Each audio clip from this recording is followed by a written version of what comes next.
Hello, Rachel, and welcome to the podcast. How are you? I'm great. It's so good to reconnect with you after all this time. It's been a long time. You had just looked it up. It had been 7 years ago. We both spoke at a conference. Yeah, 7 years ago. And I was still working my corporate job when that happened. So I was very, very, very green. I know. I remember you were kind of relatively new in the business, and we connected on LinkedIn. And I've just been following your journey through social media, and it's been great seeing you kind of speaking more and more. And then you left. How long ago did you leave your corporate job? 6 years. 6 years. Wow. It's Yeah. so right around the pandemic is when you launched your Yeah, own. like 7 months before I decided I would start a fully in-person speaking business, 7 months before the pandemic, which Yeah, of was a great course, idea. but you weathered the storm, and now you're doing great. And I want to talk about your journey because I think kind of your shift in speaking topic I think is very interesting, and I love what you're talking about now. Before we get into that, uh, for people who aren't familiar with you, I would just love to get if you could share with us the 1 minute, Rachel Druckenmiller bio, kind of who you are, what you're doing. Yeah. So I'm raised by two entrepreneurs. So I grew up in an environment that's very unconventional where I saw people make up what they do and get paid for it. And so I thought that that's what work was.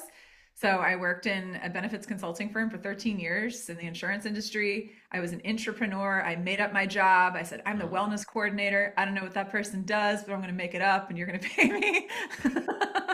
And then, after 13 years, I become a national thought leader in the industry. And I started speaking a few years, before then. So around 2015 or so, I started speaking more regularly. And I was like, this is the thing that I love more than anything. I mean, I Hmm. came alive when I went on stage and I love telling stories and connecting with people and sharing things that created aha moments for them. And so in the fall of 2019, I made the decision, well, spring of 2019, I made the decision to leave a very steady, stable corporate job to do this speaking thing full time. And now I speak full time, around the country. And I am a singer songwriter and I'm working on my first book. And I absolutely love what I'm doing. And I love to create, I love to be a catalyst who unleashes what's possible in people. At the core of what I do, that's what makes me come alive.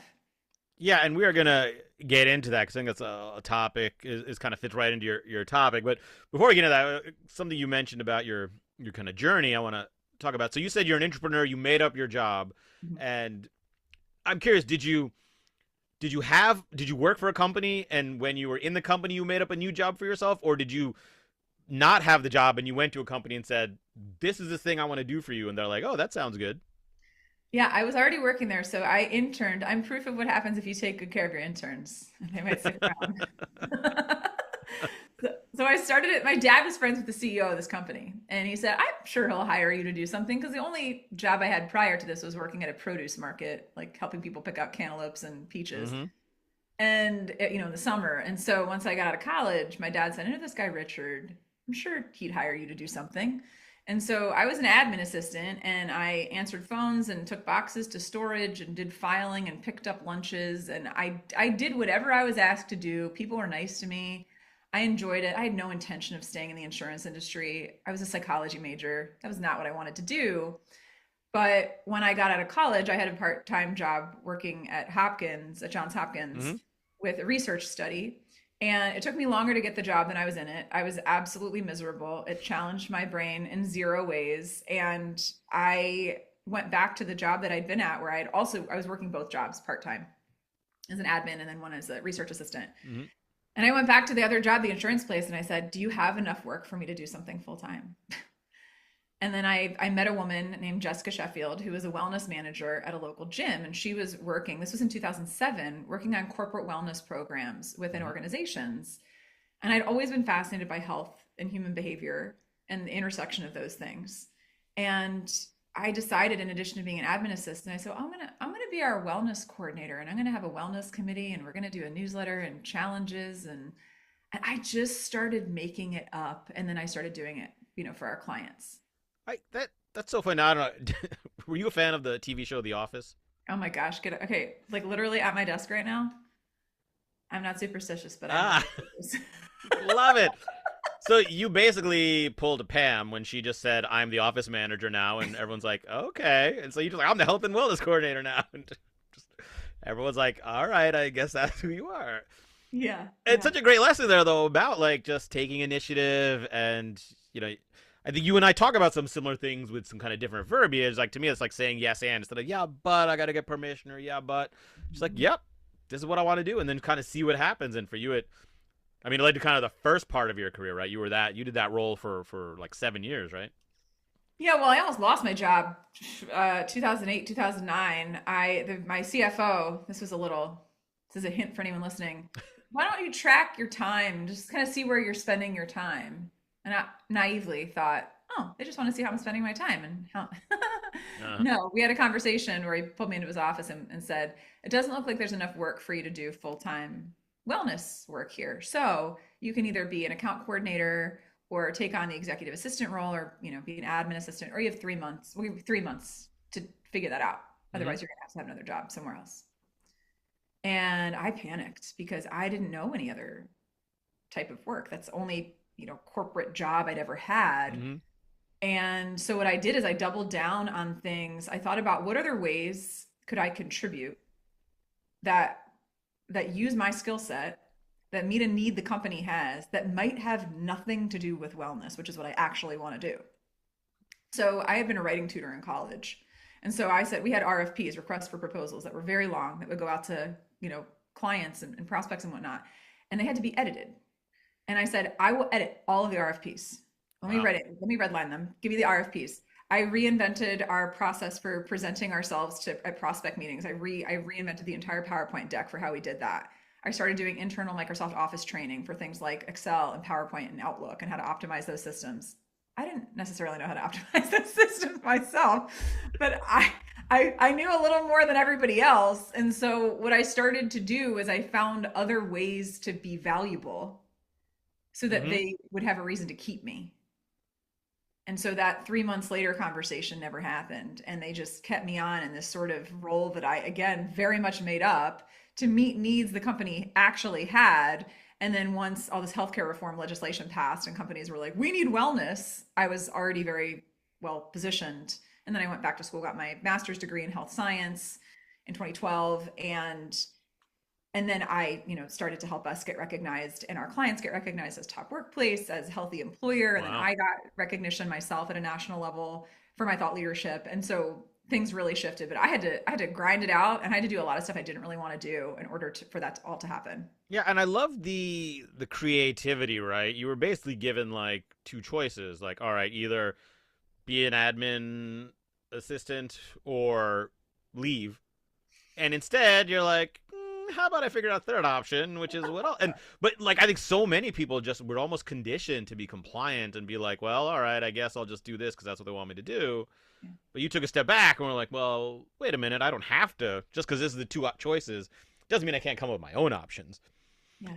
And that's really powerful. And I did I went through some of your LinkedIn posts and I wrote this a line that kind of jumped out, which is you said say yes before you're ready is Mhm. kind of, and I think that theme has come up multiple times in your life from what I know about your journey. So let's talk about that transition then, right? So you decided to launch your speaking career, Yeah. but what I saw you speak about and what you started speaking about is kind of not what you're speaking about now. Is that correct?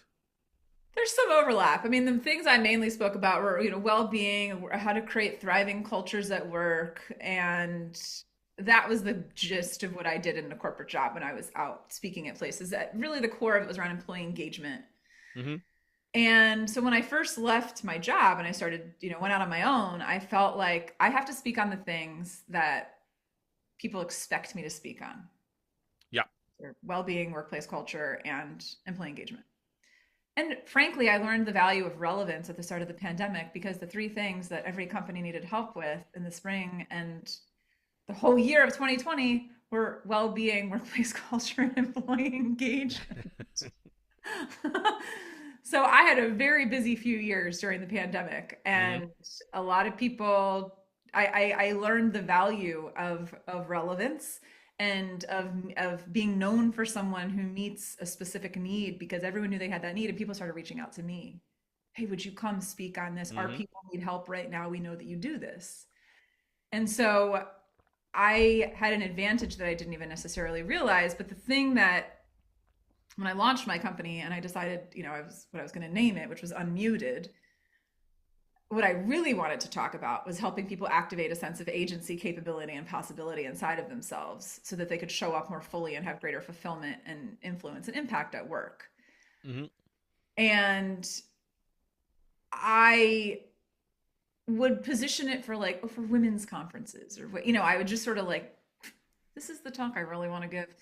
And I started to realize is that everybody mutes themselves in some way. That's not just a woman issue, that Mm-hmm. everybody has fears of failure and rejection and not being good enough or looking stupid or being wrong or rocking the boat.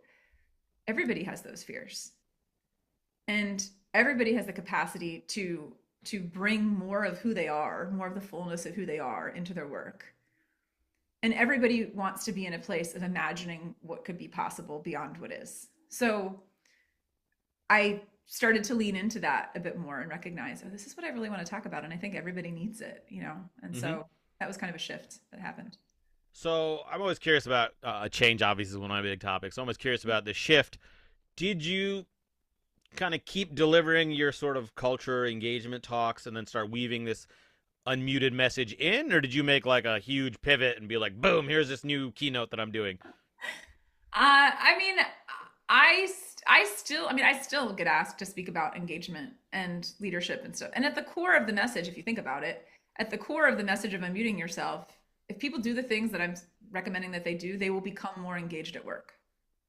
Right? Mm-hmm. They will become higher performing. They will have elevated well-being because they're showing up from a place of purpose and strength, which, as we know from a positive psychology perspective, are two of the things that are most important for us to be engaged and for us to feel alive at work. And so it's sort of like coming at it from a different angle, but I'm still speaking to the same issues, but I'm Mm-hmm. doing it by talking about it in a different way. And now my story has certainly become a full expression of my message. I really feel like I've lived into the message in a way that I wasn't living into it 6 years ago with some of the things that I've started to do to pursue, some of these childhood dreams. Yeah, isn't it interesting when you start speaking on a topic and then you have to look at yourself and be like, oh wait, I didn't really do that myself so well here.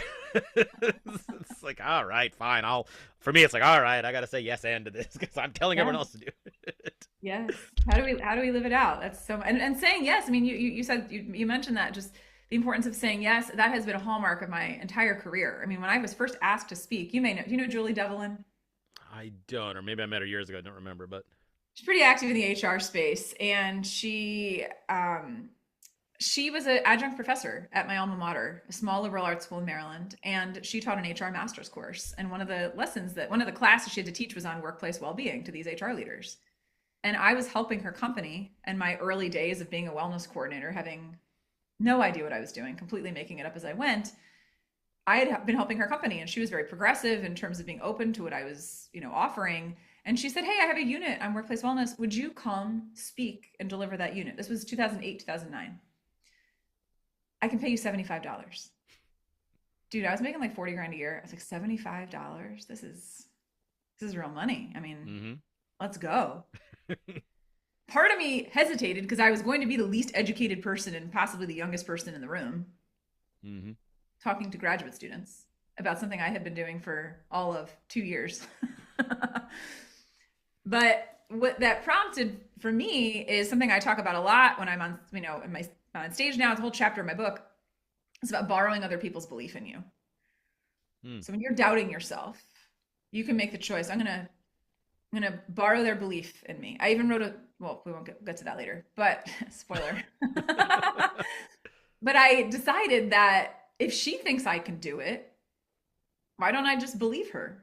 And why don't I say yes and trust that I'll be able to figure it out? So for so much of my career and my life, what has happened is someone has said, they've offered an invitation, and I've made the choice to accept the invitation, even if I didn't necessarily on paper look the most qualified, or in my head think I was the most qualified. I said yes, and I trusted that I could figure it out.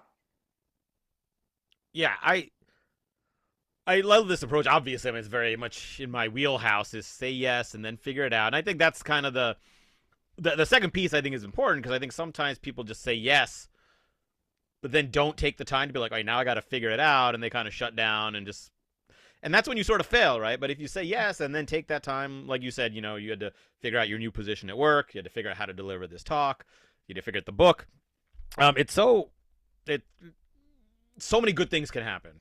And even if you sort of quote unquote fail at it, I think you end up learning a lot. Most failure is not catastrophic.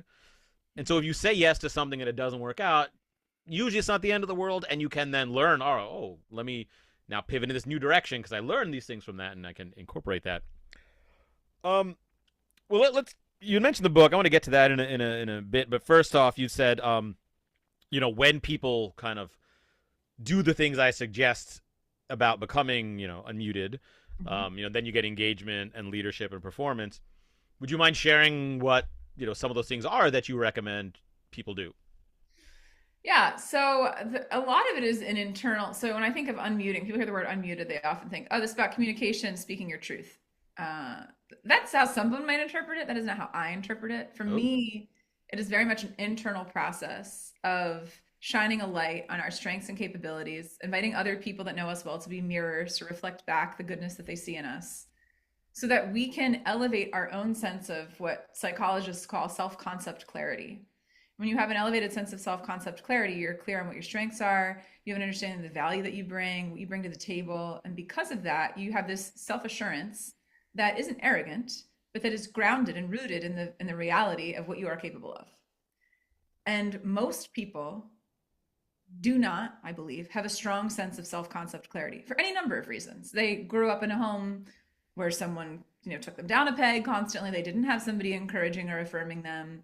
They learned, like most of us do from a young age, that you should not toot your own horn and, don't talk about yourself. It's bragging. It's very unattractive. Don't do that. mm-hmm. And so most of us are much more familiar with our weaknesses and shortcomings than we are with our strengths and capabilities.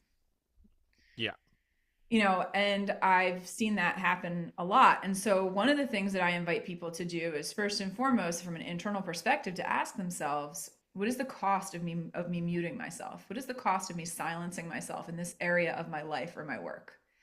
What is the cost to my health and well-being? I mean, I burned out and got mono several years ago because I was so muted. What's the cost to my relationships, to my capacity to contribute at work? We're all paying a price that we may not be aware of. And then the secondary question is, what becomes possible if I allow myself to overcome, if I even just imagining it, what becomes possible if I overcome those doubts and fears that are holding me back and keeping me stuck and silent, and I step into this fuller version of myself? Like, what in the best case scenario could become possible? So the first thing, instead of telling anybody what to do, I'm very big on asking questions. I think the kind of questions that we ask really influence the kind of experiences that we have. And so I first and foremost want people to connect to their own sense of why this is relevant for them, what it's costing them, and what could become possible in their life if they allow themselves to step into a fuller expression of who they are. Got it. So you take people through, because I think you do this in your TED talk, and you have an article as well. So it just starts by kind of self-talk, right? Getting people to ask these questions, probably questions that a lot of people in the audiences have never really taken the time to think about or ask themselves. Yeah. And then, because you have to, the thing, I have an acronym that I created called the VOICE method. Well, it's a framework. Has an acronym in it.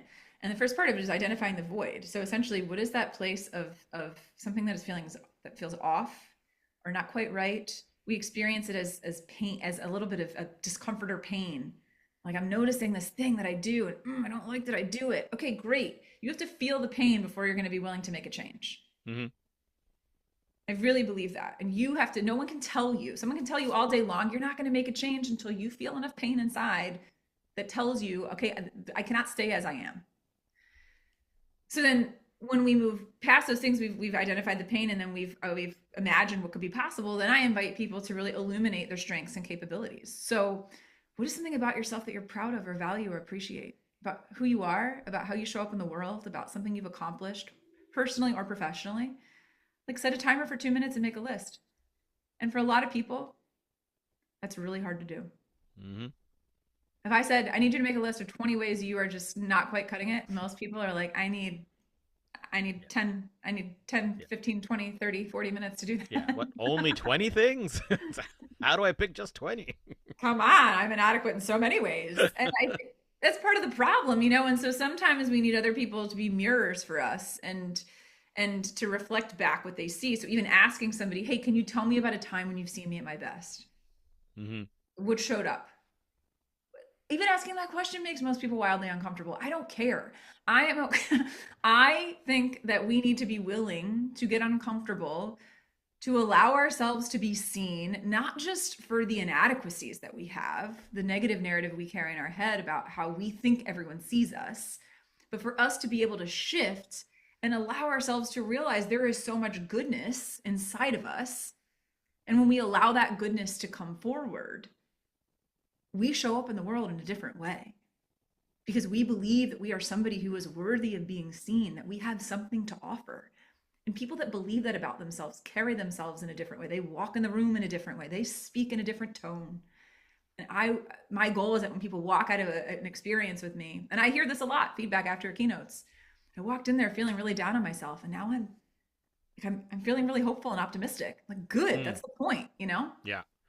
Yeah, that's great. And so to tie a few of these things in, we talked about the walking your own talk, and you mentioned this idea of being uncomfortable. I realized that and I was just on a mastermind call earlier where I points out like my goal for the next 30 to 90 days is to feel bored, to feel awkward, and to get rejected.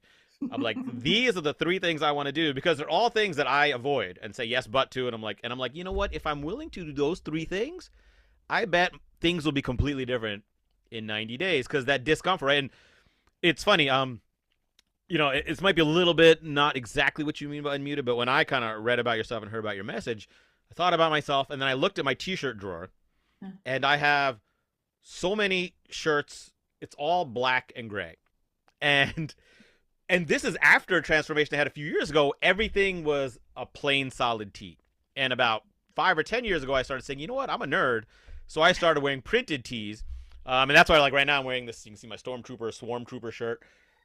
But I still I feel like on stage I can be crazy, I can be big, but off stage I feel like I sort of mute myself, and I'm like, you know what? I like gray. Even if it's got like a print on it, like I don't need like a bright colored shirt, or I don't need to draw attention to myself. And I'm like, damn, like on stage I got no problem, but in the rest of my life I'm much more like, because I've always been sort of introverted when I'm not performing, and so I'm much more like, well, if someone wants my opinion, they'll ask me, and if I want to do something, I'll get permission. And so your message very much, you said earlier, it's not just a women's issue, it's everyone. I can be living proof that yeah, your message very much resonated with me as well. Mm. Well, even recognizing that. So it's interesting you say that. And because I remember years ago, my husband and I had just moved into our first house. This is 2013. And we had all this heavy, dark furniture, mahogany, whatever. We got from secondhand stores because we thought when you're an adult, your house is just supposed to have heavy, dark furniture and whatever. And I brought a friend over who has some experience doing interior design stuff. And I wanted her help with designing some things in our home. So she's walking around. She goes, "Can I see your closet?" And she comes into our room. I open my closet and it's like the rainbow. I mean, the stuff that I wear. I mean, it was like every hot pink blazers and blue Yeah. dresses or whatever aren't. And she goes, "How come I don't see any of this in your home?" Yeah. And I had this moment like, oh gosh, yeah, there's a lack of alignment there. So sometimes we have a realization like what you're sharing is we realize in one realm of my life, I feel very unmuted and I feel very bold and I allow myself to be seen. But in this other area of my life, I still feel small. Mm-hmm. And what is that? And it's a noticing curiosity. My dad has said this in the past is noticing without judgment. So how do I notice without judgment that I do that? And even for me, clothing has not been historically anything I cared about at all. I mean, I Mm-hmm. had 50 shades of pastel shirts in grade school. I mean, I no patterns, no nothing. Yep. And now I go to a boutique near me and I go and I'm like, give me that gold sequin skirt, give me the skirt, the shirt with the puffy sleeves and the embroidery that look like curtains, whatever. And I have gotten more comfortable as I've allowed myself to just play with these things and not take myself so seriously. I have a lot more fun and it really affects the way that I show up in a room. So it does make a difference. Well, let's talk about that in a way that I think might be helpful to listeners in Yeah. a little segment that we call free coaching for Avish. So we're talking about my t-shirts. Well, what's funny is so on stage, I do improv, I do humor, blah blah. I wear a solid dress shirt and like a dark suit because I want to look professional, and that's what I've been wearing. And I've always had this thought in my head, like, hey, I'm not really a dress-up guy. I'm a jeans and t-shirt guy, and I know there's a way of wearing jeans and a t-shirt with like a blazer that looks sort of formal, casual. And one time I spoke at a conference, and another guy was speaking, and he talked about fun and stuff, and he was wearing this like, I don't even know if you'll understand this reference. He was wearing a WrestleMania 6 like graphic cartoon. It was like a comic book version of WrestleMania 6, The Undertaker or the Ultimate Warrior versus Hulk Hogan. And I saw him like, is that a WrestleMania 6 shirt? He's like, yeah. I'm like, oh, like I would love to wear something like that, but again, this feeling of like I don't until I start speaking, like I almost want to fit in as opposed to stand out. Yeah. Because it's funny, you talk about we talk about feeling rejected or criticized. For me, it's just the preemptive assumption. Like, it's not even that someone's gonna be like, "Oh, you shouldn't wear that." It's even just someone commenting like, "Oh, that's a different look," Mm. or "Oh, why are you wearing that?" Like, not even judgmentally, but my head immediately will start spiraling. Like, "Oh my god!" Like they noticed. Did I do something wrong? Mm. So I'm just curious. Like, is that like what are your thoughts on that, or how do you Yeah. encounter people with that kind of thinking? Yeah, well, first of all, the thing we have to remind ourselves of is somebody else's discomfort with something could be a reflection of their own stuff that has literally nothing to do with you. Like if somebody else feels like they're playing small in their own life and they see you playing big, that alone could make them uncomfortable. I also would be curious to say for you, if you feel really good in something, like I've worn highlighter hot pink suits on stage. Okay, this is coming from the girl who wore a black and white plaid uniform for 8 years in grade school and a blue, like Peter Pan collar jumper for all of high school. I went to Catholic school for 12 years. I didn't get to choose what I wore Mm-hmm. ever. And for me, it's a lot of message alignment. So for you, if you're a yes and guy, what I would see, frankly, is what an opportunity to tell a story about what it looks like to yes and yourself when you think about, I really like that WrestleMania. What's my own version of that that really would make me feel alive and have more fun on stage? Because Mm. I'll tell you, when I'm in my gold skirt on stage and I gotta sing Tina Turner, it's a different vibe because it's a gold sequin skirt. Mm-hmm. And the amount of comments I get from people before and after the keynote, oh my gosh, I love that skirt. I know, isn't it so great? And I just had this moment of feeling alignment. So for you, what I would say, for what it's worth, we're doing, coaching for Avish in this moment would be to say, okay, what could become possible? What could become possible if I allow the audience to see? It doesn't have to be like you're wearing a full, suit that's custom designed that has all these crazy patterns on it. If that's Mm-hmm. not you, it's not forcing you to do something like that, but it's for you to say the next time you get up to speak, how do you want to allow a little more of your personality to show up in how you present yourself physically? And Mm-hmm. is that a story? Is that something that you could weave in to your talk about how you're yes anding yourself? Even I struggle to yes and myself. I get up here and I come out with all this energy, and there's this other part of me that's kind of a nerd. Do you know how many people can relate to being a nerd in an audience? A lot of people. I mean, bringing that kind of thing in, then it humanizes you too to them, and it makes them realize, oh, this guy speaks about this and he still struggles with it. He still struggles to yes and himself. He wants to yes but himself. Mm-hmm. So, for what it's worth, from my perspective, I think there could be a lot of power in you embracing that part of yourself more fully in front of other people. Well, thank you. And I'm definitely going to, I'm working on a new book, as we mentioned. I don't know if we mentioned on the recording or not, but I'm working on a new book as well. And that's kind of like there's like these reinvention points, right? Like when you're doing a new thing. So that is definitely something I'm going to keep in mind. Because it's funny, you talk about the self-reflection, understanding. I created a framework as well where yes and is an acronym. And Y is yielding to what is, which is essentially identify what are your strengths and weaknesses instead of ignoring them. And the N is nurture your core, which is like identify what do you want to say yes and to is inside of you. So I'm gonna work on that. And this idea you said about like how people relate to it, or I think that this whole idea of unmuting, it's ironic. I feel like because we unmute or we mute ourselves, and I'm not putting words in your mouth. But I feel like we mute ourselves to protect, right? And like, oh, if I express too much, I'm gonna push people away. But what I find is those times I do step out. Like one time, and I don't know if I mentioned this on the podcast with other guests, but I don't know. For some reason, I had my nerdy interests. I always felt growing up like I got to kind of, you got to wait to suss people out whether you can reveal it. But I was at a conference once, and I was talking to someone. I hate networking, and I was talking to this one guy, and I just mentioned something about like, oh, like I'd rather be like in my room reading like my nerdy fantasy novel. And he says something like, he's like, oh, out of nowhere, he's like, I love fantasy novels, and we just talked for like 20 minutes, and he didn't book me, but he almost booked me to come speak to his organization. And it's just, when we unmute, it not only does the opposite of the thing we're afraid of, like it really becomes this point where other people will connect and relate to us. Yes. And that's even what happened during the pandemic. I started sharing snippets of me singing little bits of things on LinkedIn, and I posted one, Lean on Me, one time. And there was a Uh-huh. woman who was an HR leader, learning and development leader at a large global company who happened to see it. I didn't even know her. I'd never met her before. And she cold reached out to me and said, would love to have you come speak at our virtual leadership event. Can you end your talk by singing Lean on Me? I was like, people are requesting for me to do that? That's a part of me that even people that knew me well didn't even know was a thing that I did for so much of my life.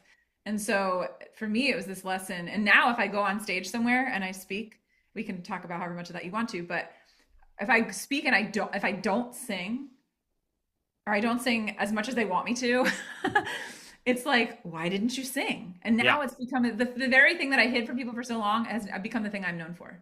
Yeah, well, let's talk about that because I think that's kind of a key element of your whole topic and your keynote, right? So, when you started adding the singing to your live presenting? Is after this moment where the person asked you to end with "Lean on Me"? No, so I went through a program called Heroic Public Speaking, HPS. Sure, yeah, I'm familiar. Yeah.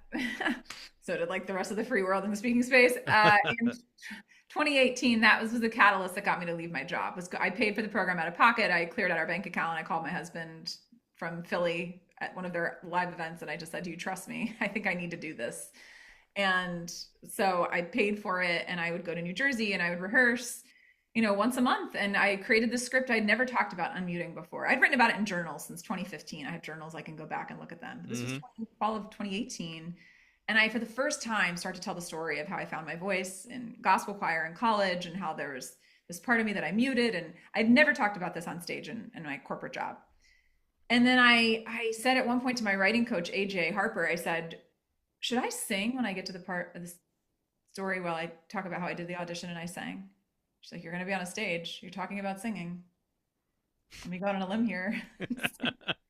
You might want to sing. And so for the first time in my adult life, I got on a stage to speak and sing for a group of my peers and coaches. I was terrified. I mean, so nervous. And that became the thing that I was known for in that community, was the speaker who sang. Now, none of this was hitting my corporate job yet at all. Mm-hmm. I left, September 2019. And then, the pandemic hits. I'm not doing anything with singing. Pandemic hits. And then 6 weeks later, I'm out running with my husband and I get hit by a pickup truck Oh, and fractured my back. holy cow! I did not know that. Yeah. So I was in a back brace for 2 months. I was in physical therapy for a year. I mean, I was in and out of, dozens and dozens of doctor's appointments that year, and trying to run a business that had just been decimated by the pandemic and do everything virtually and show up and help people be resilient. Well, I'm in a flipping back brace, feeling literally anything but that. I had to draw on the reserves of my soul to be able to get through that season of my life. Honestly, it was so hard. It was so hard. I can't even communicate how hard it was. Like, looking back at the time, I just did what I needed to do. But when I look back at what I had to endure to be able to show up day after day and bring energy to thousands of other people when I was so traumatized myself. I mean, I like never want to relive that, but I am so proud of that version of myself who was somehow able to do all of that. So I needed an outlet, is what happened. 7-8 months after the accident, I was still feeling really stuck. And I thought back to the thing that always brought me joy when I was a little girl, which was singing. And so I signed up for virtual voice lessons once a week, every Monday at 3:00. Me and Mary Ellen would log on, and I had no intent to perform any of this. I just started singing snippets of things in talks. At the start, I would say, I'd poll people at the beginning of a talk and say, which of these songs best describes how you're feeling right now? Would you say it's kind of like, don't you know I'm still standing better than I ever did? Or do you kind of feel like Hakuna Matata, what a wonderful phrase? Or I just would sing snippets of songs, have people vote, and I was having fun with it. And then I would share longer snippets of things on LinkedIn, Lean on Me and Hero by Mariah Carey, and just different songs that help people to be encouraged during the pandemic. And then this woman reached out to me and was like, can you come speak and sing at our event? And I thought, this is bizarre. And then someone paid me to sing Christmas songs at their company event and sent me $500 in Lululemon gift cards, which I thought was one of the coolest things ever. Just like, what do you charge to sing? I was like, I don't. Yeah. What do you want to pay me? So basically that went on for the better part of 2.5 years. And then a LinkedIn coach that I worked with said, Rachel, you should share music videos on LinkedIn. Why would I do that? And what would I sing? And she said, oh, covers of other people's songs. I don't know the first thing about making a music video. Mm-hmm. And I found a guy locally who I go to church with who had just graduated with a degree in music composition. And he had started a music production company. And I said, hey, let's record some covers. No covers in mind. I go to his basement studio, and our first session together, Avish looks at me and he goes, so what do you want to write your first song about? I was like, I think I am here for a different reason than you think I am here. Because I don't write music, I can't read music, and I do not play a single instrument. So this is a big ask. Mm-hmm. But then I thought of, again, the importance of accepting the invitation. This was an invitation. He's invited me into this. He thinks I can do it. And so we started working together. And I said, well, if I were to write a song, I'd want to write a song about being somebody, because the night before I'd watched a documentary called Bully about these kids who were just, it's very sad. It's on Netflix. Bully of these 6 kids, and half of them didn't make it. And the young elementary, middle school age kids. Devastating stories. And one of their dads, this kid named Ty Smalley, his dad started a nonprofit called Stand for the Silent. And they would give out bracelets at their events, these anti-bullying events, to celebrate the lives, memorialize the lives of kids that have been lost. And the bracelets they gave everybody said, I am somebody on the bracelet. And I watched this documentary the night before the songwriting session. Coincidentally. Yeah. So I said to Leroy, I said, I want to write a song about being somebody, because everyone wants to feel like they're somebody, and a lot of people don't feel like they are.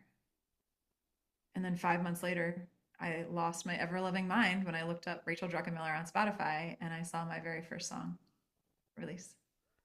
Wow.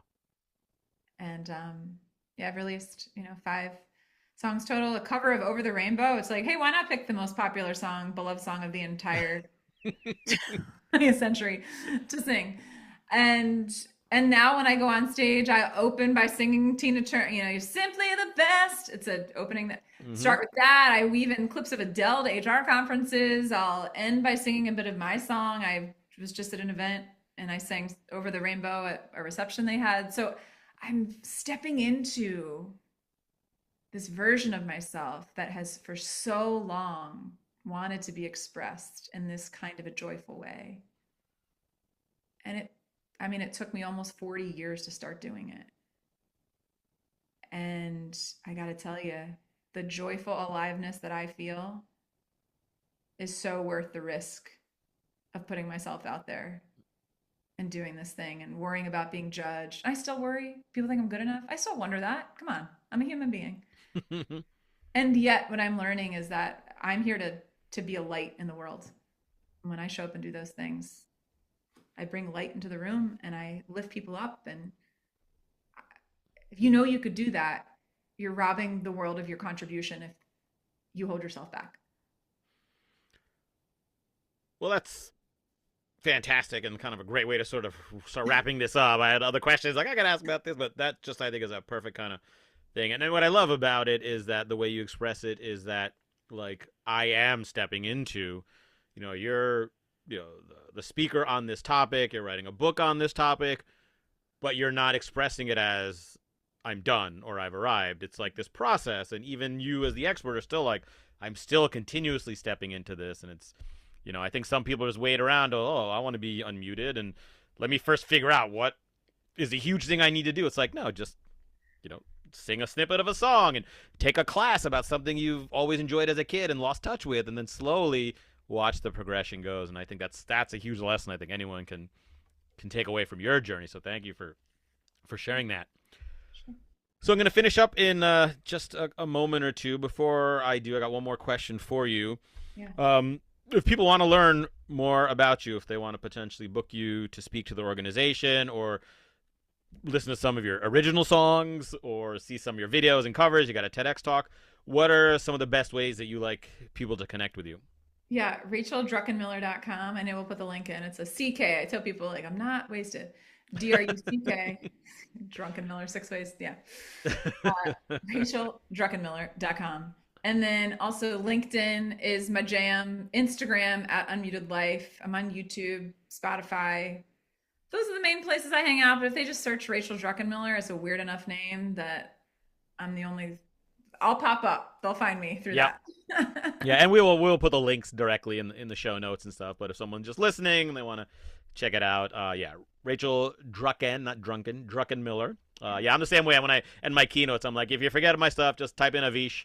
There's not many of us in the world. We'll all show up in Google.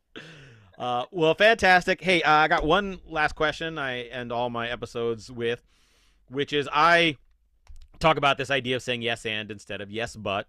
Yeah. And I do it because I honestly believe the world would be a better place if everyone started with the default mindset of yes and instead of yes but. Like, you don't have to agree with everything, but just start with that open-minded yes and.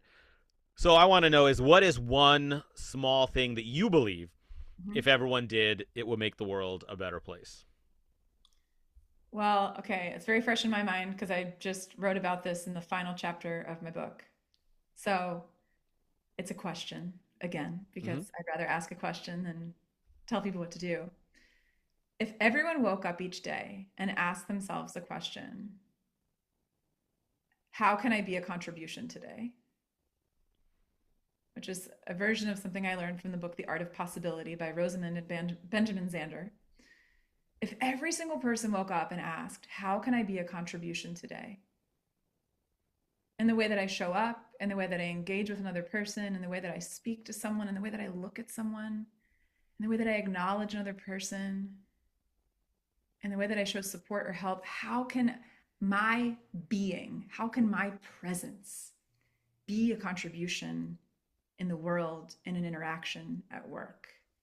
If we start from that place, take whatever answer to that question comes up and act on it, I believe it would transform the world.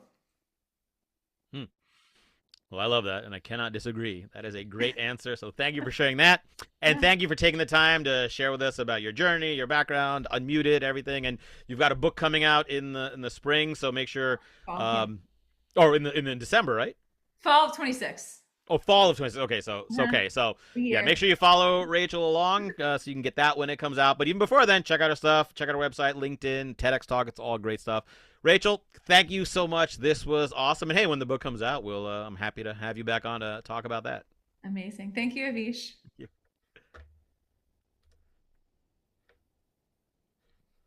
And click stop. Did it not stop?